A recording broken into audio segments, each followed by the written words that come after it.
Hello tout le monde, j'espère que vous allez bien, en tout cas moi ça va.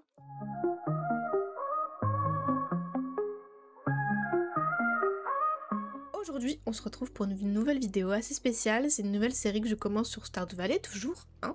On ne cherche pas les bonnes habitudes, mais je voulais vous faire des vidéos sur l'histoire de chaque habitant. Voilà, donc aujourd'hui on va commencer par un habitant que je connais très bien, c'est-à-dire Alex. Voilà, je me suis plusieurs fois mariée avec lui sur plusieurs parties, donc je connais plutôt bien son histoire.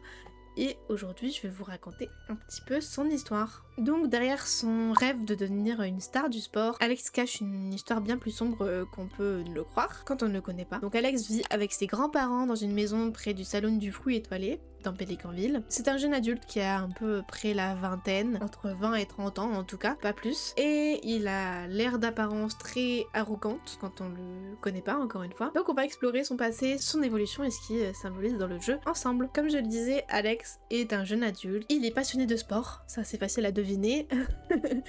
Il est souvent vu près du terrain devant chez lui, en train de jouer au ballon, ou alors l'été il est aperçu également au stand de glace auquel il travaille l'été. Donc la première impression qu'on a souvent de lui, c'est qu'il est arrogant, vaniteux et très centré sur lui-même. Et petit à petit, quand on apprend à le connaître, on découvre qu'il utilise cette façade pour cacher plusieurs blessures. Donc plongeons dans le passé d'Alex, qui est, vous allez le voir, pas très joyeux. Commençons par sa mère qui s'appelle Clara. Sa maman est décédée lorsqu'il était très jeune, donc il garde souvent une photo d'elle qu'il montre aux joueurs quand il commence à se confier à lui. Elle était plutôt bienveillante, sa maman, et c'est quelque chose, enfin sa mort c'est quelque chose qui l'a vraiment beaucoup marqué. Le papa d'Alex, quant à lui, était violent et alcoolique. Donc son père le battait, lui et sa maman. Il explique qu'il était très proche de sa maman. Et après la mort de sa femme, donc la maman d'Alex, son père a disparu. Et Alex dit d'ailleurs qu'il ne veut plus jamais revoir son père. Depuis, Alex vit chez ses grands-parents, Evelyn et George, ses grands-parents à Pelicantown. Donc Evelyn, sa grand-mère, est plutôt douce et très maternelle. George, quant à lui, est bourru, mais en vrai, il est très attachant. Et d'ailleurs, Alex est très attaché à lui aussi. Pour Alex, ses grands-parents représentent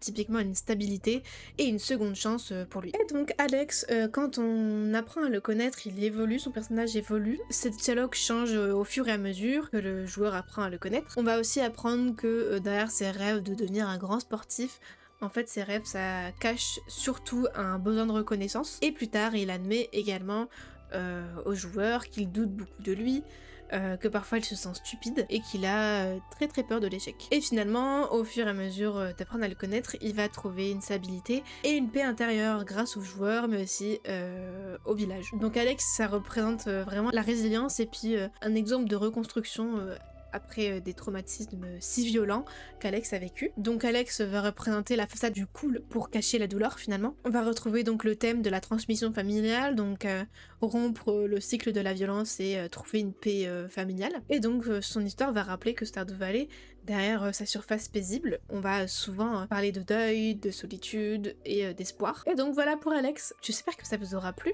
Dites-moi en commentaire vous comment vous avez perçu Alex au premier abord. Est-ce que c'est l'un de vos personnages préférés ou au contraire vous n'avez pas pris le temps d'apprendre à le connaître? Et puis dans la prochaine vidéo je pourrais vous faire la même vidéo, enfin le même type de vidéo pour un autre habitant, par exemple Penny ou Hayley. Voilà, dites-moi dans les commentaires qu'est-ce que vous voudrez que je fasse. Moi je vous fais de gros bisous, dites-moi si ça vous a plu. Et puis on se retrouve la semaine prochaine. Je vous fais des bisous et à bientôt. Bye.